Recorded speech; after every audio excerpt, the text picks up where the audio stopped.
ഒരു തലമുറയെ മുഴുവൻ സങ്കടങ്ങൾ മറന്നു ചിരിപ്പിച്ച ആ ശബ്ദം ഇനിയില്ല.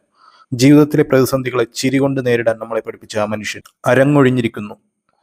മലയാളത്തിന്റെ പ്രിയപ്പെട്ട സലിംകുമാറിന് ആദരാഞ്ജലികൾ. കൊച്ചിൻ കലാഭവന്റെ മിമിക്രി വേദികളിൽ നിന്നും മലയാളികളുടെ ഹൃദയത്തിലേക്ക് നടന്നു കയറിയ പ്രതിഭ. സാധാരണ ഡയലോഗുകളെ പോലും അദ്ദേഹം അനശ്വരമായ തമാശകളാക്കി മാറ്റി.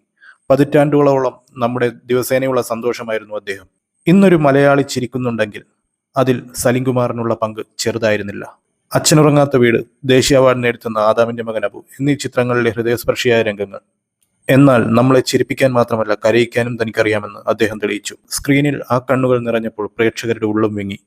ആദാമിന്റെ മകൻ അബുവിലൂടെ ഒരു കോമഡി താരത്തിന്റെ മുഖംമൂടിക്കുള്ളിൽ ഇന്ത്യയിൽ തന്നെ ഏറ്റവും മികച്ച നടന്മാരിൽ ഒരാളുടെ ഹൃദയമിടിപ്പുണ്ടെന്ന് അദ്ദേഹം രാജ്യത്തിന് കാണിച്ചു കൊടുത്തു. വർഷങ്ങളോളം കഠിനമായ ആരോഗ്യ പ്രശ്നങ്ങളോട് അദ്ദേഹം പോരാടി.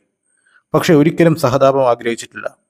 മരണത്തെ മുഖാമുഖം കണ്ടപ്പോഴും തമാശകൾ പറഞ്ഞുകൊണ്ട് അദ്ദേഹം നമ്മളെ ഓർമ്മിപ്പിച്ചു, ജീവിതം സങ്കടപ്പെട്ടിരിക്കാനുള്ളതല്ല എന്ന്.